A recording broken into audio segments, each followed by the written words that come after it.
Sudipta, AV নিউজে আপনাদের সকলকেই স্বাগত। প্রথমেই চোখ রাখবো নিউজ হেডলাইন্সে।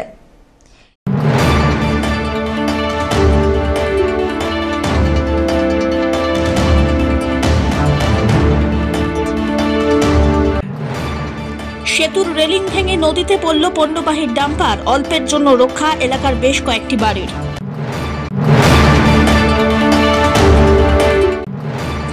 সামনেই কালীপুজো, আর কালীপুজোয় পাহাড় তৈরি হবে না তা কি কখনো হয়? আজও আকর্ষণের কেন্দ্রবিন্দু তেলিপাড়ার পাহাড়।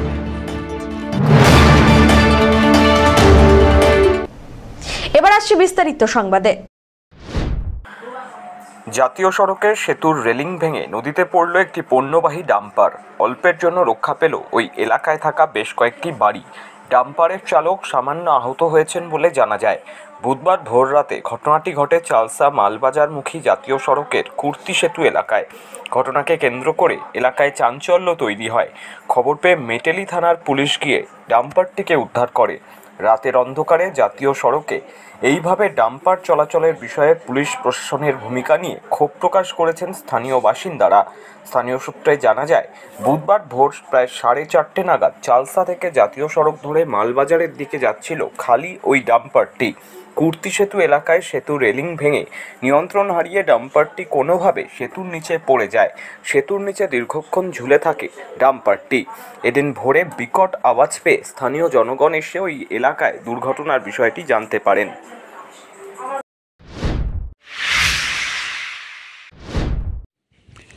বন্যায় বিধ্বস্ত জলপাইগুড়ি জেলার একের পর এক গ্রাম, ঘরবাড়ি, চাষের ক্ষেতের সঙ্গে ক্ষতিগ্রস্ত হয়েছে বইপত্র।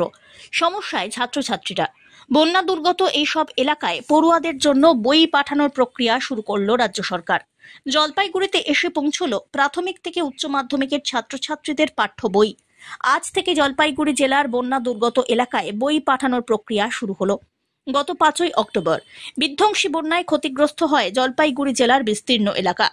সবচেয়ে বেশি ক্ষতিগ্রস্ত হয় নাগরাকাটা, ধূপগুড়ি, ময়নাগুড়ি, সদর ও মালবাজার এলাকা।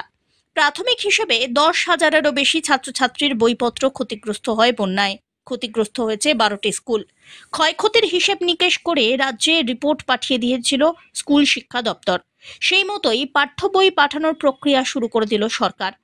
জলপাইগুড়ি জেলার বন্যা প্লাবিত 5টি ব্লকে বই পাঠানোর প্রক্রিয়া শুরু হচ্ছে। ব্লক প্রশাসনের মাধ্যমে ছাত্রছাত্রীদের হাতে পৌঁছে যাবে পাঠ্যপুস্তক। স্কুল খুললে স্কুল থেকেও প্রয়োজনীয় বই পেয়ে যাবে ক্ষতিগ্রস্ত এলাকার পড়ুয়ারা। হ্যাঁ, বন্যায় অনেক ছেলেমেয়ে ক্ষতিগ্রস্ত হয়েছে, অনেকের বইপত্র হারিয়েছে বা নষ্ট হয়ে গেছে। আমরা বিভিন্ন সার্কেল থেকে সেই রিপোর্টটা নিয়ে আমরা তার একটা রিকুয়েশন পাঠিয়েছি স্টেট লেভেলে, এবং স্টেট লেভেল থেকে বই পাঠানোর প্রক্রিয়া শুরু হয়ে গেছে। আমরা আমাদের স্টকে যে বইপত্রগুলো ছিল সেখান থেকেও কিছু কিছু বইপত্র আমরা দিয়েছি ছেলেমেয়েদের। যে সমস্ত ছেলেমেয়েদের বইপত্র বাকি থাকবে, আমরা স্টেট লেভেল থেকে বই পেলেই সেই সমস্ত বইপত্র মানে বিভিন্ন স্কুলে শিবির করে আমরা বইগুলো দেওয়ার ব্যবস্থা করব। স্কুল খুললে শিবির হবে? অবশ্যই অবশ্যই। কতগুলো এফেক্টেড এরিয়া, কতগুলো স্কুল, সেগুলো কি নির্বাচন প্রক্রিয়া শুরু হয়ে গেছে? হ্যাঁ, অবশ্যই। আমাদের মোটামুটি 5-6টা সার্কেলে বেশি এফেক্টেড হয়েছে আর কি। সেখান থেকে আমরা ক্ষতিগ্রস্ত ছাত্রছাত্রীদের লিস্ট পেয়েছি বিভিন্ন সার্কেল থেকে। সেই অনুযায়ী আমরা রিকুয়েশন স্টেট লেভেলে পাঠিয়েছি। তো বইপত্র খুব তাড়াতাড়ি আমাদের স্টেট লেভেল থেকে পাঠাবেন। সেটা পেলে আমরা আবার সেখান থেকে বই। মূলত আপনারা তো সকলে অবগত আছেন যে আমাদের এই উত্তরবঙ্গে নাগরাকাটা বিভিন্ন অঞ্চলে ভীষণ বন্যার পীড়িত অবস্থা, ভয়াবহ বন্যার পরিস্থিতি, যেখানে আত্মমানুষদের হাহাকার। তার মধ্যে দেখা যাচ্ছে যে আমাদের ছেলে মেয়েদের তাদের বইপত্র সমস্ত কিছু ভেসে চলে গেছে। ঠিক আছে, আমাদের এই গভর্নমেন্ট, ঠিক আছে, সে তাদের পাশে দাঁড়িয়ে, ঠিক আছে, সেই সমস্ত বাচ্চা, সেই সমস্ত ছাত্রছাত্রীদের পাশে দাঁড়িয়ে তারা যাতে বইগুলো যাতে পায়, তারা যাতে আবার পড়াশোনার ইয়েতে ফিরে আসতে পারে, সেটা আমাদের সরকার চেষ্টা করছে। এবং আমরাও অফিস কর্তৃপক্ষ আমরা এখান থেকে রিকোয়েস্ট গেছে, সেই মোতাবেক এসছে, বই আসছে, সেই বইগুলো আমরা ডিস্ট্রিবিউশন শুরু করবো যাতে সেই ছাত্রছাত্রীরা তাদের ইয়েতে বইগুলো পায়। সেই চেষ্টা শুরু হয়ে গেছে আমাদের। ঠিক আছে, কালকে রাতের থেকে আসা শুরু করেছে। হ্যাঁ, কালকে রাতের থেকে আসা শুরু করেছে বই। ঠিক আছে, ডিস্ট্রিবিউশন এখান থেকেই হবে। ঠিক আছে, এখান থেকে নিয়ে চলে যাবে দুর্গত এলাকায়, এগুলা যাবে।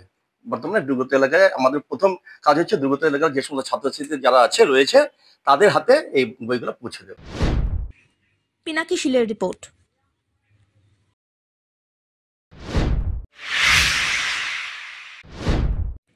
জলপাইগুড়ি শহরের বুক থেকে পুরসভার ডাম্পিং গ্রাউন্ড তুলে নেওয়ার দাবিতে মানববন্ধন কর্মসূচি পালিত হলো।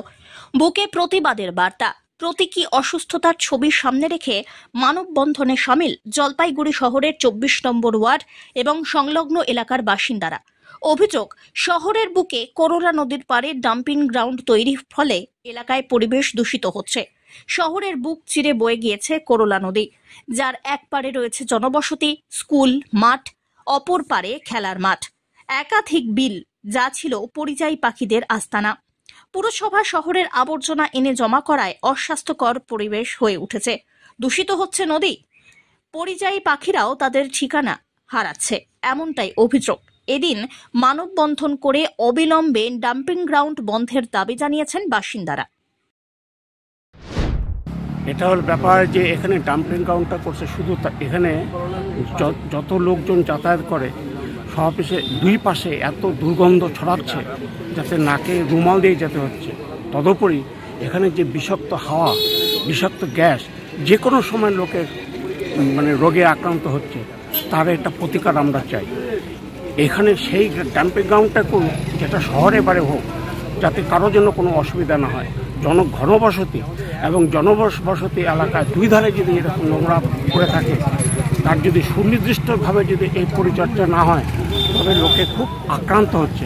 তদুপরি রাতের অন্ধকারে এখানটায় কেউ বস্তা করে কুকুর, মরা কুকুর, গরুর বাচ্চা পর্যন্ত এখানে ফেলে দেয়।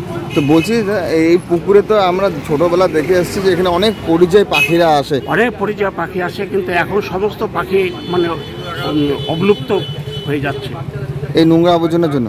নোংরা আবর্জনা বিভিন্ন ধরনের, এখানে চিল, শকুন, এখানে কাকি বিভিন্ন ধরনের প্যাকেট উঠায় নিচ্ছে। ঠিক, এখানকার নোংরা আবর্জনা বাড়িতে যাচ্ছে। হ্যাঁ, বাড়িতেও যাচ্ছে। তো আজকে যে দাঁড়িয়ে আছি আমরা মানববন্ধনের উদ্দেশ্যে, এটা একটা প্রোটেস্ট আমাদের। সেইটা হচ্ছে যে পরিষ্কার পরিচ্ছন্ন একটা জায়গা ছিল, হঠাৎ করে শহরের মাঝখানে মিউনিসিপ্যালিটি হঠাৎ করে কেন এটা এই ডাম্পিং গ্রাউন্ডটা এখানে নিয়ে আসলো, এটা জানা নেই। অ্যাকচুয়ালি অ্যানাউন্সমেন্ট করে যে ডাম্পিং গ্রাউন্ড জলপাইগুড়ি শহরের আছে, সেটা হচ্ছে তিস্তার পাড়ে বালাপাড়া সম্ভবত জায়গাটা রেকর্ডেড। ওটা হঠাৎ করে ওটাকে বন্ধ করে এটা কেন চালু করলো, কি উদ্দেশ্যে? এর ফলে তো পরিবেশের উপর, পরিবেশ, পরিযায়ী পাখি কিছু নেই। এখন শুধু গন্ধ আছে, জীবাণু আছে, এর জল যাচ্ছে আশেপাশের বাড়িতে, আমাদের যারা কুয়া আছে সেইগুলো সমস্ত পয়জনাস হয়ে যাচ্ছে। এখান থেকে চলাফেরা করা যাচ্ছে, এখানে এত বড় একটা স্কুল আছে, এত বড় একটা পাড়া আছে, সমস্ত রকম সিস্টেমটা নষ্ট হয়েছে। তুমি স্বাস্থ্য বলো থাকবে না, তুমি যে গ্রহণ করছো, ইনহেল করছো, এই যে বিষাক্ত গ্যাস, হ্যাঁ, এটা হতে পারে না, এটা দীর্ঘদিন হতে পারে না। এই প্রোটেস্টটা কিন্তু দরকার। এই যে আমি যে আজকে বলছি, আমি চাইছি আমার এই কথাটা আপনি জনসাধারণকে সবাইকে জানান। নেই, কোনো পরিযায়ী পাখি নেই। আগে তো বিল ছিল, তো এটা এখানে তো পরিযায়ী পাখি ছিল গোটাটা। ওই যে গোটাটা দেখতে পাচ্ছেন আপনি, পেছন দিকে তাকান, আমার পেছনে যা আছে, এখানে পরিযায়ী পাখিরা আসতো, এখন নেই, সব চলে গেছে। এখন দু একটা চিল আসে। নতুন ব্রিজ সংলগ্ন করলা নদীর পাড়ের যে অংশ, যেটা প্রাকৃতিক সৌন্দর্যে ভরপুর, যেখানে জলাভূমি আছে, কচুরিপানা আছে, যেখানে পাখি আছে, যেখানে পরিযায়ী পাখিরা নিয়মিত আসে, যেখানে প্রচুর জলজ উদ্ভিদ আছে, সেই প্রাকৃতিক পরিবেশকে নষ্ট করে দিয়ে জলপাইগুড়ি পৌরসভা যে এখানে সেকেন্ডারি ডাম্পিং গ্রাউন্ড করেছে, সেটা অত্যন্ত অবিবেচকের মতন কাজ হয়েছে। সাধারণ মানুষ এখানে রুমাল চাপা দিয়ে যেতে হয়, সাধারণ মানুষ এখানে বসবাস করতে পারছে না, ঘুমোতে পারছে না। এই অবস্থায় মানুষের শরীর স্বাস্থ্য খারাপ হয়ে যাচ্ছে। আপনারা নিশ্চয়ই জানেন, এখান থেকে সামান্য দূরে একটা বেসরকারি ইংলিশ মিডিয়াম স্কুল রয়েছে, যেখানে প্রতিদিন 800-900 স্টুডেন্ট বিষাক্ত অক্সিজেন গ্রহণ করতে বাধ্য হচ্ছে। এখানে একটি মন্দির রয়েছে, গৌরীয় মঠ রয়েছে, যেখানে প্রচুর ভক্তরা আসেন সারাদিন পুজো দিতে, তারা বিষাক্ত অক্সিজেন নিতে বাধ্য হচ্ছে। সর্বোপরি এই ঘনবসতিপূর্ণ এলাকা যেটা রয়েছে, সেখানকার মানুষ বিষাক্ত অক্সিজেন এবং গন্ধে জরাজীর্ণ অবস্থা আজকে। তাই কোনোভাবেই এখানে সেকেন্ডারি ডাম্পিং গ্রাউন্ড রাখা চলবে না, রাখা যেতে পারে না। সেই ব্যাপারেই আমরা প্রশাসনের দৃষ্টি আকর্ষণ করতে আজকে এখানে মানববন্ধন কর্মসূচির আয়োজন করেছি। আরেকবার আপনাদেরকে বলে দিই, এই মানববন্ধন কর্মসূচি প্রকৃতপক্ষেই মানববন্ধন কর্মসূচি, যে মানববন্ধন কর্মসূচির কোনো রং নেই, কোনো জাত নেই, কোনো পাত নেই, কোনো রাজনৈতিক উদ্দেশ্য নেই। কেউ বা কারা যদি এর মধ্যে রাজনীতি করার চেষ্টা করে, রাজনীতি ঢোকানোর চেষ্টা করে, তাহলে মনে করতে হবে তারাই রাজনীতি করে এই জায়গাটাকে বিষাক্ত করার চেষ্টা করছে। পিনাকি শীলের রিপোর্ট।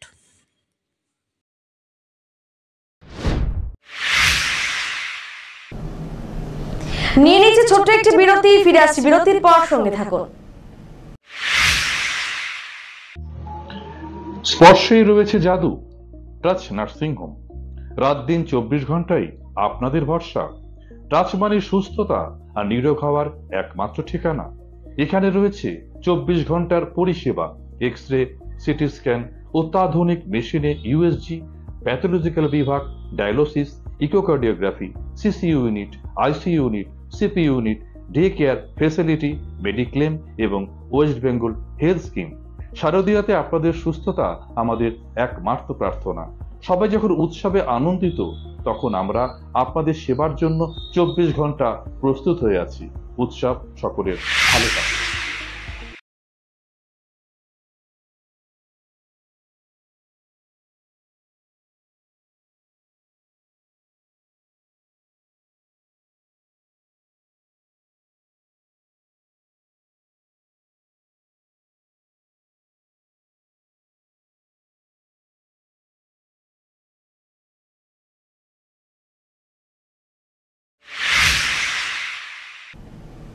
ফিরে এলাম বিরতির পর।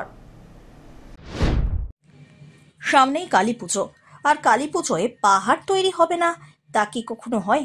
প্রতিবারই আনন্দ আর আকর্ষণের কেন্দ্রবিন্দু হয়ে ওঠে তেলিপাড়ার এই পাহাড়। এবারেও তার ব্যতিক্রম নয়। জলপাইগুড়ি শহরের তেলিপাড়া চন্দন সংঘ ক্লাবের উদ্যোগে শুরু হয়েছে পাহাড় নির্মাণের জোর কদমে প্রস্তুতি। ক্লাবের পাহাড় নির্মাণ কমিটির দাবি, এবছর গড়ে উঠছে জলপাইগুড়ির সবচেয়ে বড় কৃত্রিম পাহাড়, যার থিম শিবধাম পর্বত। পুজো মণ্ডপটি সম্পূর্ণ পাহাড়ের আদলে তৈরি করা হচ্ছে, যাতে দর্শনার্থীরা যেন হিমালয়ের শিবধাম পর্বতের অনুভূতি পান। বিশাল পরিসরে তৈরি হচ্ছে এই থিম। মণ্ডপে থাকছে শিবলিঙ্গ আর ঝর্ণার প্রতিরূপ। পাহাড়টির উচ্চতা প্রায় 40 ফুট আর বাজেট 60,000 টাকা। চন্দন সংঘের সদস্যদের মতে, এবারে শ্যামা পূজায় পরিবেশিত আধ্যাত্মিক ভাবনার সমন্বয়ে তৈরি এই শিবধাম পর্বত থিমটি জলপাইগুড়ি শহরের অন্যতম আকর্ষণ হতে চলেছে। তেলিপাড়া চন্দন সংঘ ক্লাব, এখানে আমরা একটা বিশাল বড় জলপাইগুড়ি শহরে পাহাড় বানাচ্ছি, যেটা এর আগে কখনো হয়নি। এবং আমাদের এখানে মিনিমাম হাইট থাকবে বিশালই বড়, দেখতেই পাচ্ছেন, আপনার ভিডিওর মাধ্যমে দেখবেন। আর বলতে চাই যে আপনাদের যে নতুনত্বের যুগ, এই যুগে ছেলেপেলেরা মোবাইল হাতে পেয়ে এই পাহাড় বানানোর চলকে প্রায় হারিয়ে ফেলেছে। তো সেই সমস্ত জিনিস যে বানাতে কত মজা লাগে, কত আনন্দ হয়, এই জিনিসগুলো আমরা যেটা চালিয়ে যাচ্ছি এখনও চালিয়ে আপনাদের মাধ্যমেই জানাতে চাই যে তারা জানি অবশ্যই এখানে আসে এবং আমাদের পাহাড়টা উপভোগ করে এবং নতুনত্বের যুগের থেকে পুরনো যুগের যে পাহাড় বানানোর প্রচলন, যে কত আনন্দময় ছিল, কত আনন্দ ছিল, সেই উপভোগটা আমরা এখানে আমরা তুলে ধরি। কোথাকার পাহাড়ে অনুকরণ তৈরি হচ্ছে? এটা আমাদের এবারে থিম রাখা হয়েছে শিবধাম পর্বত। কত হাইট, কি বিষয় কি থাকবে পাহাড়ে? কি থাকবে পাহাড়ে? বিশেষ আকর্ষণ হিসাবে বিশেষ আকর্ষণ তো আছেই, প্লাস পাহাড় আছে, আমাদের শিবের একটা মূর্তি থাকবে, ঝর্ণা থাকবে। হাইট বলতে গেলে আপনার 40 ফুট তো মিনিমাম হবে, ঠিক আছে। যেহেতু এর আগে আরও বড় পাহাড় হতো, জায়গা ছোট হওয়ার কারণে আমরা মোটামুটি এখানেই 40 ফুটের মতন হাইটে। কত বাজেট আর কি উদ্দেশ্যে এই ধরনের উদ্যোগ গ্রহণ করা হয়েছে? আমাদের বাজেট হচ্ছে মোটামুটি 50 থেকে 60,000 টাকা। সব্যসাচী মজুমদারের রিপোর্ট।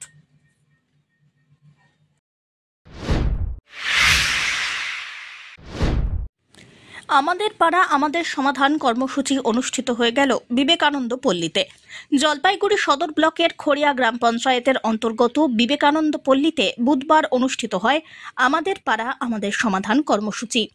এটি এই গ্রাম পঞ্চায়েত এলাকার নবম তথা শেষ ক্যাম্প। স্থানীয় ধর্মদেব হাই স্কুলের প্রাঙ্গণে আয়োজিত এই দিনের ক্যাম্পে সকাল থেকেই উপভোক্তাদের ভিড় লক্ষ্য করা যায়। এ বিষয়ে গ্রাম পঞ্চায়েতের উপপ্রধান মনোজ ঘোষ জানান, এটি নবম ও শেষ আমাদের পাড়া আমাদের সমাধান কর্মসূচি। বহু মানুষ এই ক্যাম্প থেকে উপকৃত হয়েছেন। প্রতি বুথের জন্য 10 লক্ষ টাকা করে বরাদ্দ হয়েছে, যার মাধ্যমে এলাকার বিভিন্ন উন্নয়নমূলক কাজ করা হচ্ছে। মানুষ নিজেরাই সিদ্ধান্ত নিচ্ছেন কোন কাজ আগে হবে, কোনটি পরে। পাশাপাশি তিনি আরও জানান, আইসিডিএস সেন্টার, রাস্তাঘাট সহ বিভিন্ন জনসেবামূলক কাজের দিক নির্দেশনায় এলাকাবাসী সক্রিয়ভাবে অংশ নিচ্ছেন। পাশাপাশি দুয়ারে সরকারের বিভিন্ন পরিষেবা থেকেও উপভোক্তারা উপকৃত হয়েছেন। আজকে খড়িয়া অঞ্চল অন্তর্গত বিবেকানন্দ পল্লী ধর্মদেব হাই স্কুলে আমাদের পাড়া আমাদের সমাধান অনুষ্ঠিত হচ্ছে আর কি। এখানে পরিষেবা প্রত্যেক দিনের মতো, যেমন বিভিন্ন বুথ থেকে 10 লক্ষ টাকার কাজ মাননীয় মুখ্যমন্ত্রী যে আমাদের রাজ্য সরকারের উদ্যোগে যে নিয়েছেন, তার প্রত্যেক বুথের মানে জনগণই সিদ্ধান্ত নিচ্ছে যে কোন কাজটি আগে হবে, কোন কাজটি পরে হবে, কোন রাস্তা খারাপ, কোন আইসিডিএস খারাপ আছে, কোথায় সোলার লাইট লাগবে, কোথায় সিসি ড্রেন লাগবে, এরা জনগণ নিজেরাই সিদ্ধান্ত নিচ্ছে এখানে। হ্যাঁ, এগুলো তো 100তে 100% উপকার, কারণ প্রত্যেক বুথে 10 লক্ষ টাকা করে কাজ হওয়া মানে আমরা যে পরিমাণে অঞ্চলের খাতে টাকা পাই, তার থেকে আমাদের এই প্রোগ্রামটা হওয়াতে, পাড়ায় সমাধান হওয়াতে অনেক গ্রামই উপকৃত হচ্ছে। অন্য পরিষেবার ক্ষেত্রে এখানে দুয়ারে সরকার প্রত্যেক দিন যেমন আমাদের বসে, বার্ধক্য ভাতা, বিধবা ভাতা, লক্ষ্মীর ভাণ্ডার, এখানে আরও বিভিন্ন প্রকল্প মাননীয় মুখ্যমন্ত্রী এবং রাজ্য সরকারের অনুপ্রেরণায় হচ্ছে। সেগুলো হচ্ছে এখানে নতুন করে জমির পাট্টা যে সংক্রান্ত বিষয় আছে আমাদের, সে পাট্টার কাগজ এখানে জমা নেওয়া হচ্ছে, সেটা সরজমিনে তদন্ত করেই আমাদের রাজ্য সরকার সেভাবে পাট্টা দেবে। ধীমান রায়ের রিপোর্ট।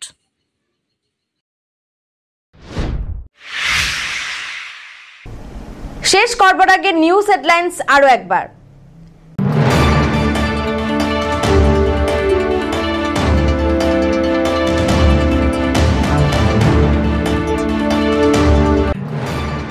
সেতুর রেলিং ভেঙে নদীতে পড়ল পণ্যবাহী ডাম্পার, অল্পের জন্য রক্ষা এলাকার বেশ কয়েকটি বাড়ির।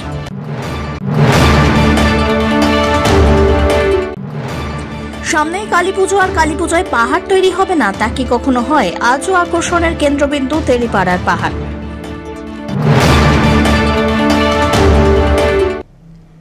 এখনকার মতন এভি নিউজ এ পর্যন্তই। পরবর্তীতে আসছি আরো সংবাদ নিয়ে। দেখতে থাকুন আমার ভিশন। নমস্কার।